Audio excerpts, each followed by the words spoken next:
Adri, María Eugenia, ¿qué tal? Sandra, ¿me pueden decir por favor cómo se escucha? Alberto, buen día. Buenas tardes, perdón.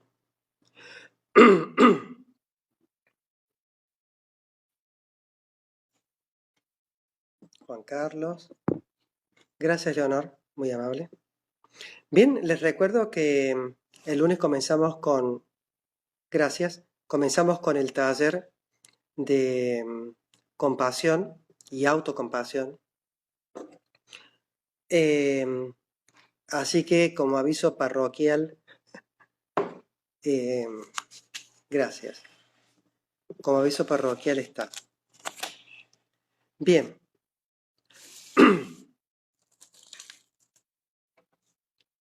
Hoy vamos a hacer una práctica meditativa, como es viernes, en base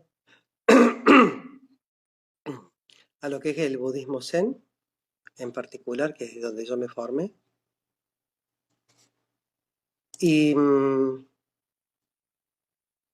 quiero que presten atención.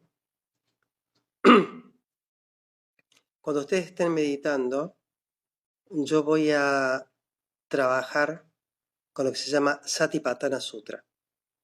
Los que ya han hecho el taller conmigo durante el mes de durante el mes de mayo, saben de qué es lo que hablo. Pero la gente nueva no tiene la más remota idea de lo que es el Satipatthana Sutra.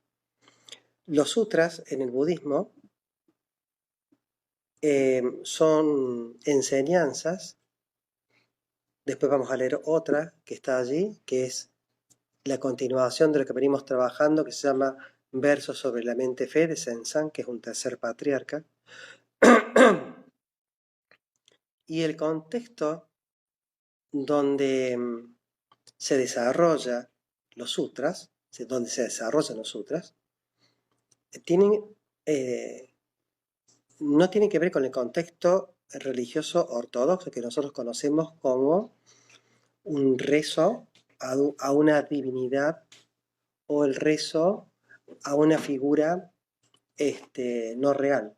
Al contrario, se basa específicamente en la práctica y en los hallazgos del practicante y le indican al practicante lo que debe prestar atención para lograr asomarse a eso que llamamos no dualidad. Sería la conciencia en el tercer nivel. Les recuerdo que la medicina trabaja, y la psicología por supuesto, trabaja con el primero y segundo nivel. Es más, las prácticas religiosas también trabajan con el primer nivel para sacarnos de allí. Les recuerdo que el primer nivel de conciencia es un nivel de conciencia dual, donde el sujeto se siente separado del mundo y aparecen distintos modos de religarlo. Por eso religión de religare. Vamos entonces a trabajar con un sutra que se llama Satipatthana Sutra y es ese sutra lo que nutre toda la práctica y el desarrollo de mindfulness. El de la compasión viene luego, pero no hay compasión si no se logra estabilizar la atención. Por eso la primera práctica que se les enseña a los practicantes, valga la redundancia, a los participantes, es justamente estabilizar el foco de la atención. Recuerden ustedes que hablábamos esta mañana que se entiende como... No, también. No, déjame. Gracias.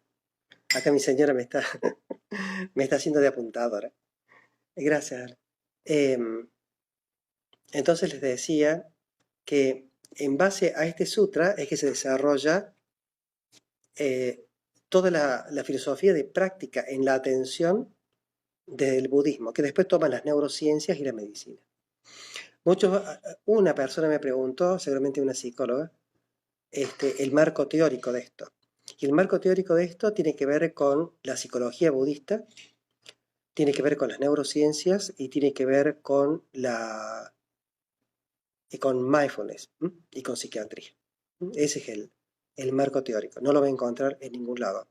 Porque esto que uno hace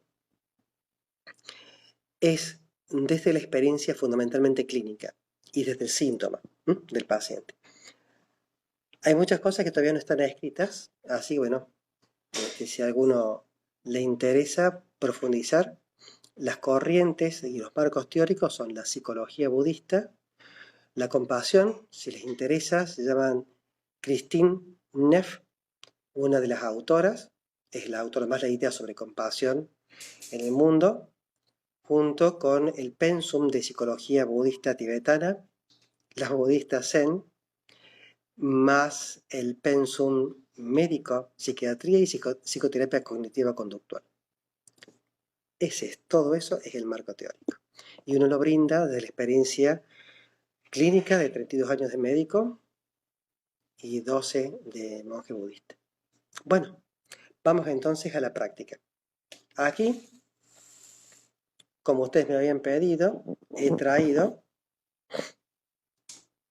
veo que hay nuevos practicantes y viejos practicantes que se han llegado.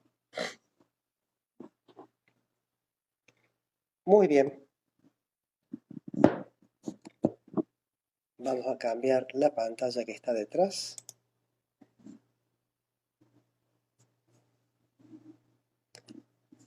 Y vamos a trabajar específicamente en una práctica meditativa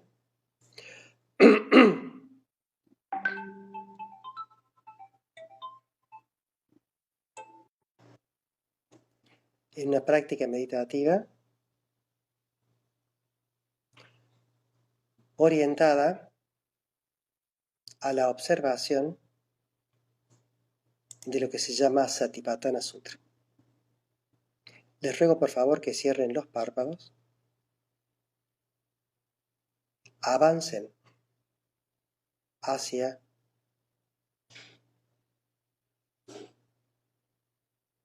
ese silencio que se abre frente a ustedes, que se denomina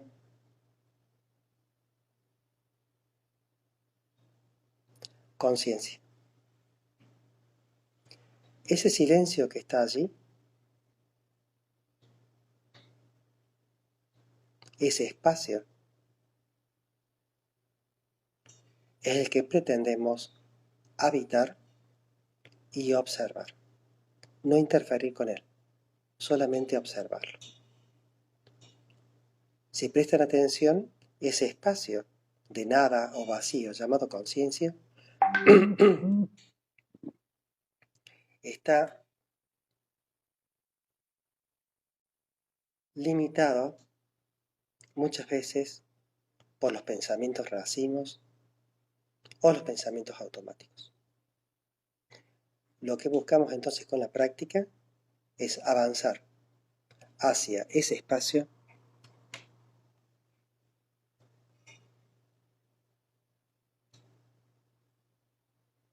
inhalando y exhalando. Les recuerdo que ese espacio está siempre disponible. Jamás deben buscarlo. Simplemente deben cerrar los párpados y ese espacio de silencio siempre está disponible. Ese espacio de silencio que se abre frente a ustedes y donde observan, che Julio, ¿no hay ningún pensamiento en este momento?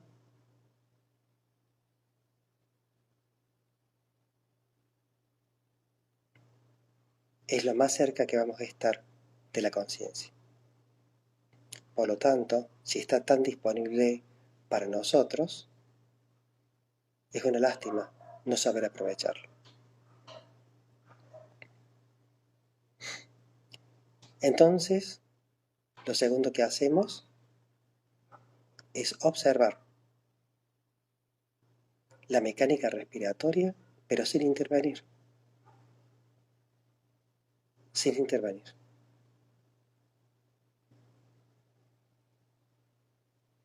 Inhalamos y exhalamos, observando cuando el cuerpo quiera así hacerlo. Comenzamos ahora.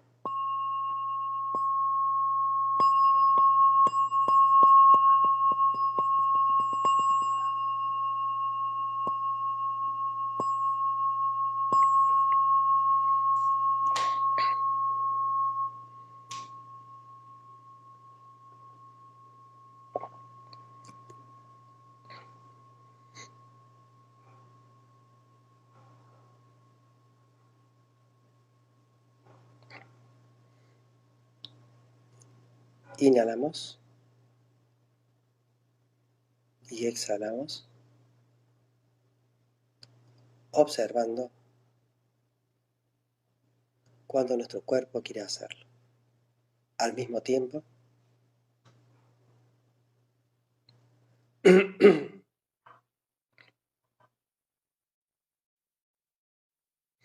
observamos ese vacío que se abre frente nuestro al cerrar los párpados, a lo que llamamos conciencia.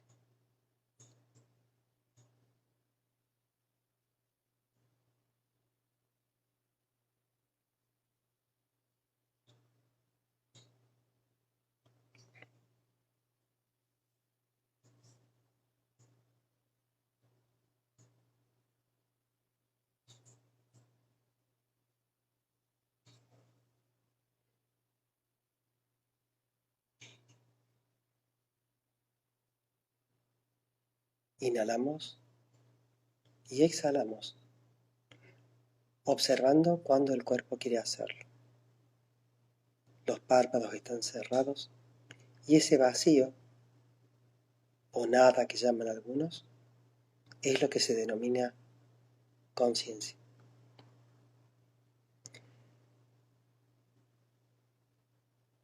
No se apuren, tampoco se detengan. No fuercen nada.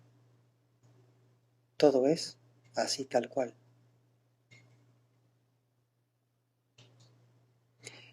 Si aparecen pensamientos, y ya sabemos que los pensamientos automáticos no son voluntarios, simplemente los observamos y luego los soltamos. Como se suelta un pensamiento o una emoción automática. O puede ser también una sensación corporal de incomodidad. Se la suelta volviendo el foco de la atención hacia la mecánica respiratoria. Los que ya tienen un poco más de experiencia, que son la mayoría, lleven el foco de atención exclusivamente hacia la exhalación. Y más específicamente, lleven el foco de la exhalación hacia ese silencio que se abre frente a ustedes al final de la exhalación.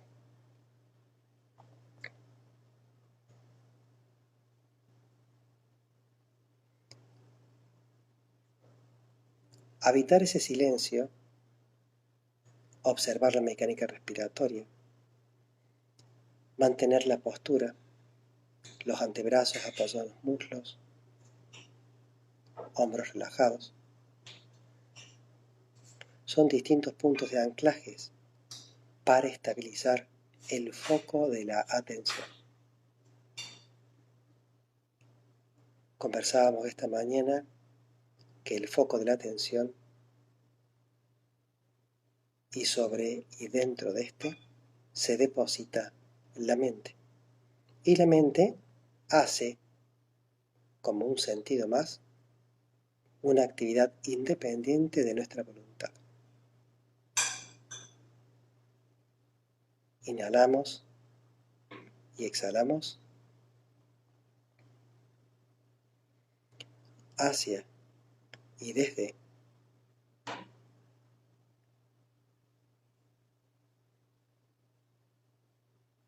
ese espacio que se abre frente nuestro. Inhalamos y exhalamos, observando la postura.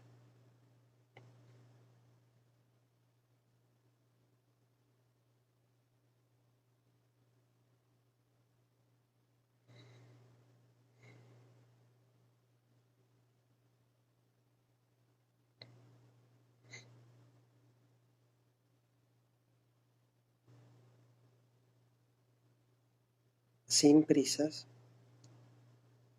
pero sin detenernos, observamos la mecánica respiratoria.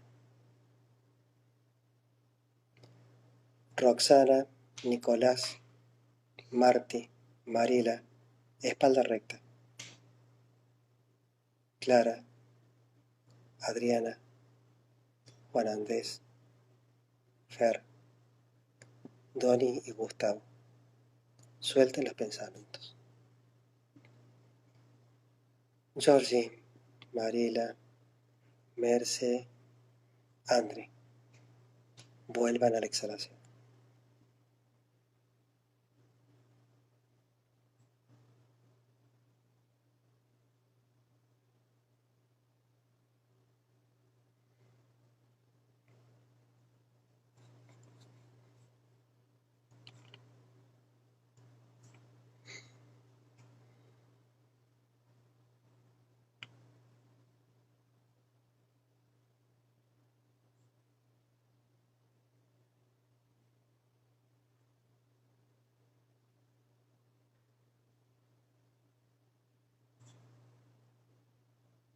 La práctica del budismo zen en particular y del budismo en general es la observación y el darse cuenta. Observamos para darnos cuenta. Observamos para poder discernir y no confundir pensamientos con la realidad.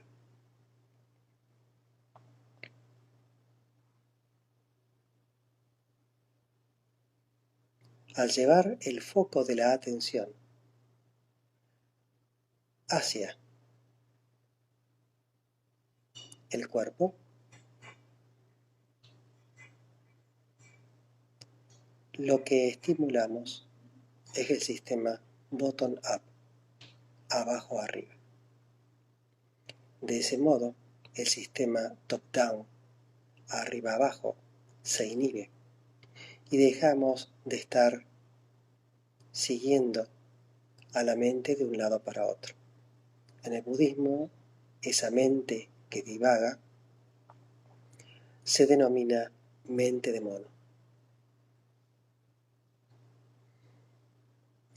Para esto, un hombre hace 2500 años desarrolla un sistema básico de atención en algo absolutamente económico y disponible 24/7: la respiración y el cuerpo. Y el Satipatthana Sutra dice: y entonces, maestro, refiriéndose a Buda, los monjes preguntaron: ¿y cómo medita un monje respecto a la inhalación y a la exhalación? He aquí, monjes y practicantes, cómo se debe realizar el ejercicio y la práctica de la observación de la respiración. Cuando monjes o practicantes observan que la inhalación es corta, se dan cuenta que la inhalación es corta. Cuando observan que la inhalación es larga, se dan cuenta que la inhalación es larga. Cuando la exhalación es corta, se dan cuenta que la exhalación es corta. Cuando la exhalación es larga, se dan cuenta, la exhalación es larga. Así, los monjes viven contemplando los factores del origen de la respiración en el cuerpo y vive contemplando el surgimiento, el proceso y la extinción de cada momento en la respiración. Y maestro, ¿cómo practica un monje? No ya en la respiración, sino en las posiciones del cuerpo. Asimismo, monjes, dijo Buda, cuando un monje camina, sabe: estoy caminando. Cuando permanece de pie, sabe, estoy de pie. Cuando está sentado, sabe, estoy sentado. Cuando se acuesta, sabe, estoy acostado. Y también tiene conciencia de cualquier otra posición del cuerpo. Así, estimados monjes, el practicante contempla el cuerpo en el cuerpo internamente y vive contemplando el cuerpo en el cuerpo externamente. También contempla cuáles son los factores que originan el cuerpo, su desarrollo durante la vida y luego la disolución del cuerpo. Tiene conciencia de que hay un cuerpo, pero que él no solo es solamente su cuerpo. Monjes, es así como un monje medita practicando la contemplación del cuerpo en el cuerpo. Maestro, siguieron preguntando los monjes, ¿y cómo practica un monje la atención clara en la comprensión? Y Buda dijo, asimismo, monjes, un monje aplica la clara comprensión al avanzar y al retroceder, al mirar hacia adelante, al mirar alrededor. Aplica la clara comprensión al extender y encoger los miembros. Aplica la clara comprensión al vestir la ropa y al llevar un plato de comida. Aplica la clara comprensión al comer, al beber, al masticar, al saborear. Aplica la clara comprensión y atención al andar, al permanecer de pie, al sentarse, al dormirse, al despertar, al hablar, al callar, y aplica la clara comprensión a cuidar el silencio. Así, monjes, es como un practicante desarrolla la atención en la clara comprensión.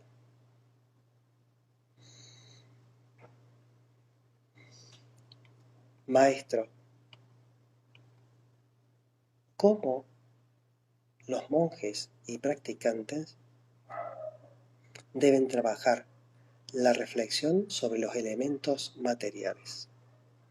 Asimismo, dijo Buda, un monje reflexiona sobre su propio cuerpo en cualquier lugar o posición en que se encuentre, pensando en sus elementos materiales.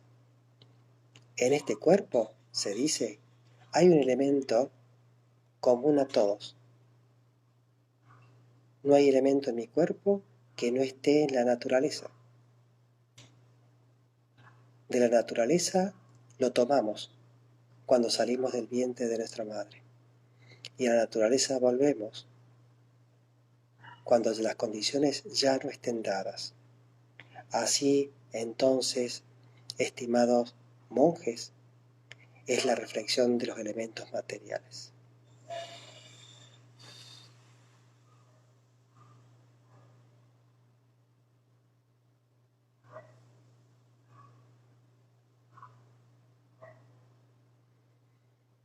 Maestro, ¿cómo practican los monjes la observación de los pensamientos o de las formaciones mentales?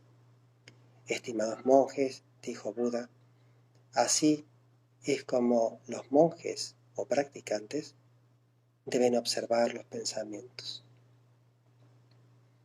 Mientras están atentos en la meditación sentada o en la vida,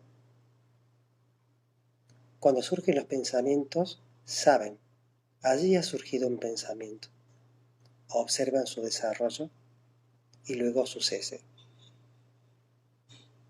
Así es como los monjes observan un pensamiento, el surgimiento, su desarrollo y su extinción. Maestro, preguntaron nuevamente los monjes, y cómo un practicante lleva conciencia a eso. Estimados monjes, dijo Buda,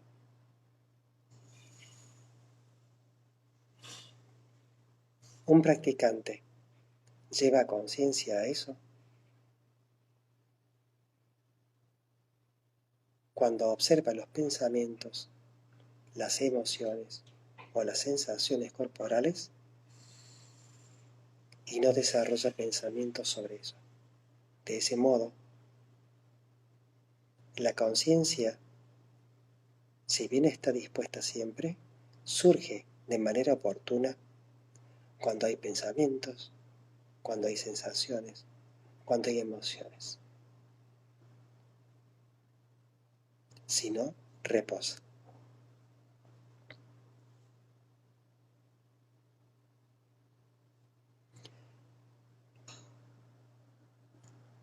Norma, Perla, Elsa, vuelvan a la exhalación. Patri, Andrea, Miriam, Clau, Javi. Espalda recta. Marina, Mari, Ale, Ricardo y Vero. Antebrazos apoyados en los muslos. Gustavo, Su, María Eugenia. Vuelvan a observar la mecánica respiratoria sin intervenir. Sandra, Mil, Mado, Gaby y Juan Carlos. Espalda recta, pero sin contractura en los hombros. Alberto, Leonor, relajen los músculos de la mandíbula. El aire ingresa por las fosas nasales una y otra vez, una y otra vez.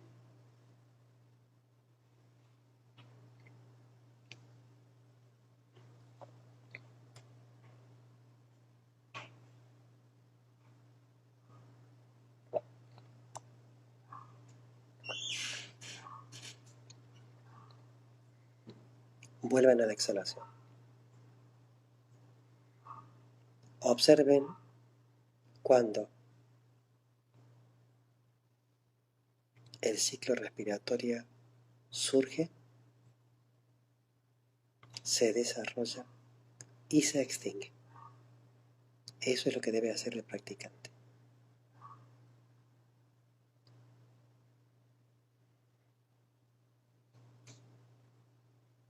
Lo mismo que con los pensamientos. Surgen, se desarrollan y se extinguen.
Asimismo, dijo Buda, monjes, ¿cómo vive un monje contemplando las sensaciones corporales en las sensaciones?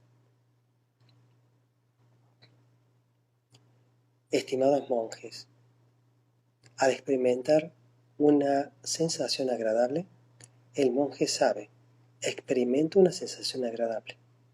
Cuando experimenta una sensación dolorosa, sabe, experimenta una sensación dolorosa.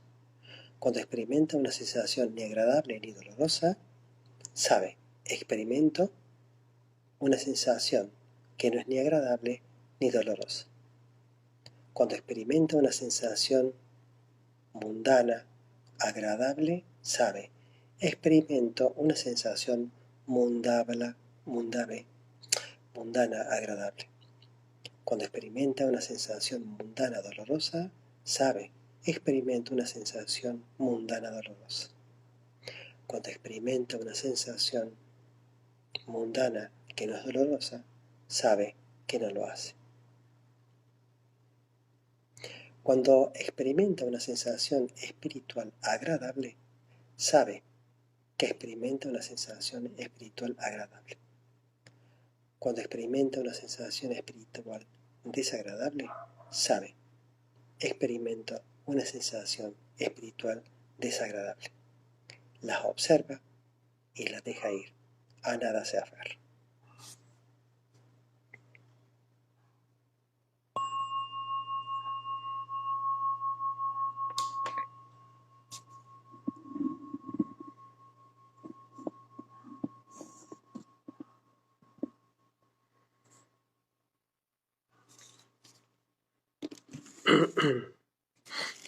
Vamos a leer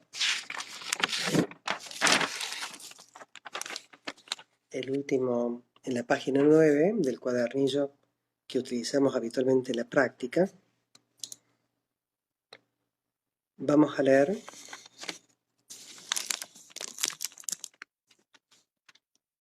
los últimos dos párrafos.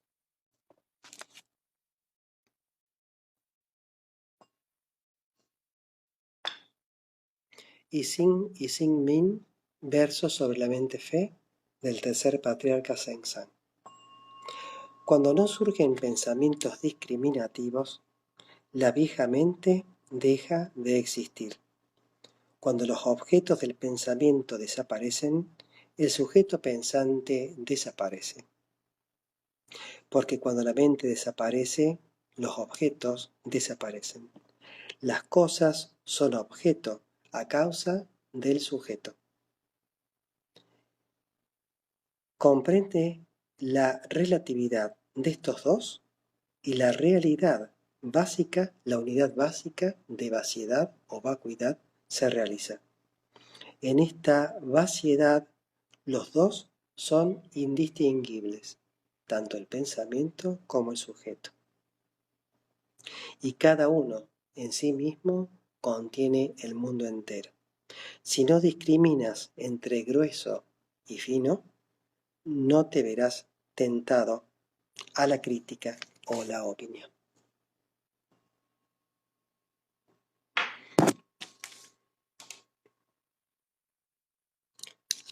Muy bien.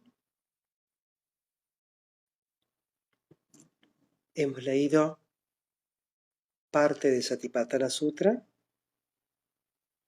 con los cuales les comenté de qué se trataba, y hemos leído el Sutra Verso sobre la mente fe, un trozo porque es muy largo, del tercer patriarca Sengsan. Si desean hacer algún comentario, si no yo voy a hacer, mientras tanto, una pequeña reflexión al respecto. Sobre todo en la última parte, dice así. En los dos últimos renglones. Si no discriminas entre grueso y fino, no te verás tentado a la crítica u opinión. Lo repito de nuevo por las dudas si alguno quiere escribirlo. Si no discriminas entre grueso y fino, no te verás tentado a la crítica u opinión. Hemos hablado infinidad de veces en estos 2 meses largos, hemos hablado sobre la importancia de la crítica en nuestras vidas. No se trata de no criticar, porque esto prácticamente va a aparecer de modo automático. Se trata de que cuando nos demos cuenta de que estamos criticando, salir de allí. La crítica, como lo decía aquí en el Satipatthana Sutta, que por supuesto lo estaba leyendo, dice que es importante observar la aparición, el desarrollo y el cese de los pensamientos, de las emociones, de la inhalación y la exhalación, de nuestro cuerpo cuando ha nacido del vientre de nuestra madre. El padre también tuvo que ver.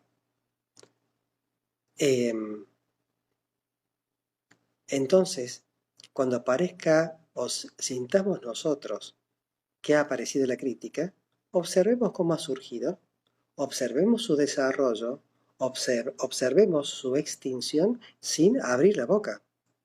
Eso significa cuidar el silencio. Esta mañana conversábamos de ello, cuidar el silencio. Las personas que hablan,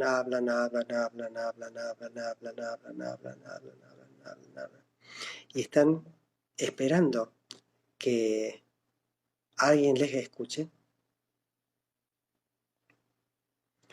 lo hacen porque no son capaces ellos de escuchar su toxicidad. Toxicidad generada por los pensamientos, sobre todo pensamientos racimo. Es importante para tener en cuenta. Mañana entonces nos encontramos, si no hay ninguna pregunta, mañana nos encontramos, dice el cita, ¿cómo se relaciona el cuidar el silencio con la crítica? Mira, Elsa, creo que con vos no vimos todavía, pero lo voy a mencionar y te pido que tomes nota porque vos sé que lo haces.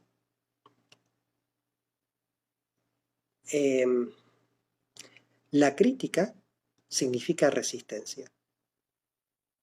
La crítica significa resistencia. ¿Resistencia a qué? O a lo que pienso o a lo real. Si es una resistencia a lo real, es ignorante. Video 1 del canal de YouTube. Y si es una opinión, lo que estoy dando, antes de hablar o antes de criticar, debe pasar por las 4 puertas. Las 4 puertas. La primera puerta, ¿es verdad lo que voy a decir? La segunda puerta, ¿es oportuno? La tercera puerta, ¿ayuda a alguien? Y la cuarta puerta, ¿mejora el silencio? Si lo que yo voy a decir no cumple esas 4 características, es mejor cerrar la boca y observar el malestar que genera en uno no hacerlo. Cuando aparezca el malestar, va a aparecer seguramente una emoción. Como es Julio, cuando cuiden el silencio y aparezca el malestar, va a aparecer una emoción. Si están atentos, van a escuchar cuáles son las frases que están detrás de esa emoción. Y lo que les puede sorprender es que no tenga esa frase o esas frases la edad cronológica de ustedes. Y que no sean ustedes los que lo estén repitiendo. Si bien surge esa frase de ustedes, son frases que no las generan de modo espontáneo, sino de modo automático, no consciente. Y generalmente esas frases son heredadas de la familia y de la cultura. Algo así, Martín. Algo así. No son capaces de observar su egocentrismo. ¿Saben por qué? Porque hasta ahora ese modo de estar en el mundo les ha servido. Por eso. Y otra cosa, lo hacen porque están confundidos. Créanme que no la pasen bien, pero ¿saben qué? No saben cómo hacer para pasarla de otro modo. Entonces ellos ven que se alivia de modo catártico, el solo hecho de hablar ya los alivia. Pero eso solamente es por un rato. Un cordial saludo a todos y nos vemos mañana a las 11.